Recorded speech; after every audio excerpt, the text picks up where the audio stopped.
No, I never. What? Yes. Wow, is it like this? No. What? No, that's not what? How do you walk onto live TV, do a perfect impression, and realise the real person is sitting right there, smiling like, go on, finish the joke? Because that's not just comedy, it's a dare, and one wrong beat turns legendary into oh no. Not many people have the nerve to impersonate someone with the actual person watching from a few feet away, but Bill Hader did it anyway with a spot on John Malkovich vibe, and the tension is the whole point, but then you remember there's no rewind on live TV. Hello, my name is John Malkovich. I don't sound anything like that. No, you sound exactly like this. And here's the part people miss. The funniest face-to-face moments aren't always the official casting choices, because Jay Ferroa didn't need a formal Kevin Hart role to prove he could lock into the voice and mannerisms so tight it feels like the sketch is playing chicken with. There's no way he's my son. This is not my dad. This is a waste of my damn time, is what it is. This man wasn't my dad back then. He ain't my dad now. Interview. Then it goes fully unhinged, because Chariot Terry is clearly having the time of her life doing a no-nonsense Judge Judy-style impression, and it's hilarious right up until the energy shifts, and suddenly the real Judge Judy reportedly walks onto the set. And now those laughs sound a little more nervous. Hey, I got a story for you. It's called The Day I Killed the Whore Clown. Zip it! On Black Jeopardy, the entire cast is already barely holding it together, and Eddie Murphy drops a flawless Tracy Morgan impression, while the real Tracy Morgan is right there, so the question becomes, who breaks first? And that's where it gets messy. Get your bony ass out of my chair, get up, watch and listen. The second Eddie throws in one extra improvised line, it's like the sketch tips over in real time, and even the people who are supposed to stay composed can't hold the wall anymore.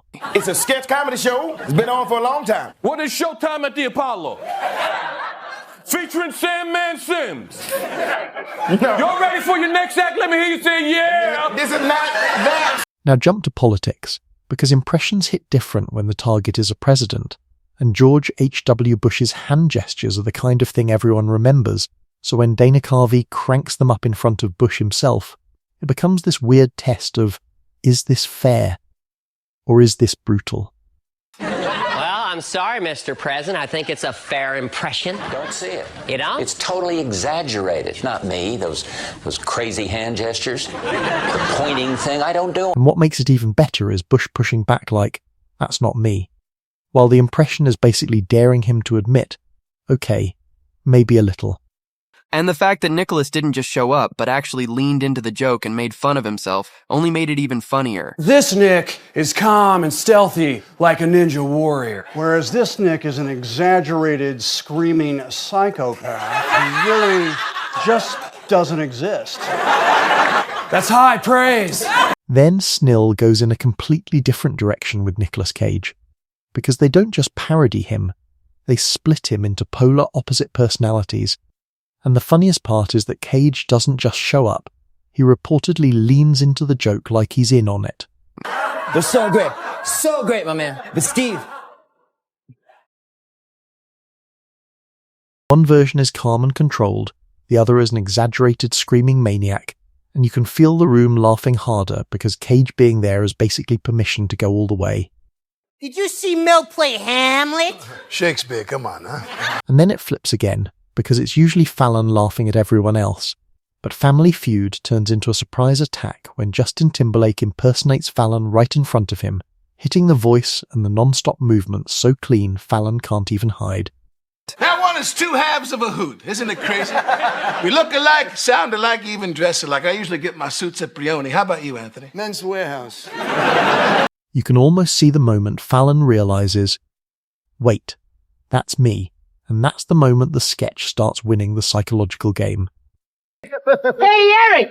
Tell your sister to come around. I like to hit on her, too. Audiences already knew Vanessa Bayer could nail Rachel Green from Friends, but when Jennifer Aniston shows up on Weekend Update, it stops being a funny impression and turns into this surreal mirror match where your brain keeps double-checking who's who. interview, and the closer the voices sync, the weirder it feels, because now the joke isn't just the impression. The joke is that it's working too well. See, first thing you have to do is you take the bat, you hit him in the knee. Oh! Then you hit him in the head. You understand what I'm talking about? Huh? Alec Baldwin is the type who can channel almost anyone on SNL, but his Tony Bennett impression is the one that reportedly gets the biggest payoff, because it cracks up not just the crowd, but Tony himself, right there, watching his own vibe get reflected back at him. You want to hear the most annoying sound in the world? I don't think so. It's that rare situation where the impression becomes a duet, and the real person laughing is the loudest approval stamp you can get. Hey, why don't you go out and do the rooster? Everybody not sing. Do the rooster, go out like that. That's right. You like it? Then there's Eddie Murphy's classic Stevie Wonder impression, and the wild twist is Stevie Wonder appearing on the show with Murphy. Except Stevie doesn't just play Stevie, he plays a wannabe Stevie impersonator asking for expert help, which is such a layered joke it shouldn't even work, but it does. It's like going into your closet, except there's a guy in there. Hey, buddy, pocket tea? Really? Thanks, Gap. What, you'll refold it? This place is great. Because now you're watching an impression of an impression, and you're still wondering who's about to break first. All right, Colin, cut it out. Dear me, I shan't be spoken to in that tone, Joey. It simply won't do. I'm serious. Cut it out. What are you doing, Matthew? You're ruining the whole sketch. What am I doing? What kind of an impression is this? This doesn't sound anything like me. Now the energy gets sharper, because Joe Pesci's iconic gangster roles gave him that brutally offensive edge that Jim Breuer couldn't stop riffing on, and the sketch pushes into this is so wrong it's funny territory, until the real duo reportedly walks in and flips the whole power. Dynamic interview. Hi, thank you. Do you want the earrings back? Oh, okay. Do I really laugh like that? Oh, yeah, well. Once the real guys are there, the air changes instantly, because suddenly it feels less like parody and more like, are we still safe? Accent. When's the last time I saw you, Stanley? It's my brother John's wedding 15 years ago. Then Snell does what it always does with Jim Carrey. It lets chaos run free, because a Carrey family reunion is basically doomed from the start, especially once cast members start walking in, firing off his signature catchphrases like they're weapons. Oh, Janet, I can't believe I have to say goodbye. What do you do when you get sad? I just dance. Now hit it! Carrey reportedly starts losing it from getting hit with his own madness, but the moment Jeff Daniels walks out as Lloyd, it's like the sketch hits the gas and never looks back.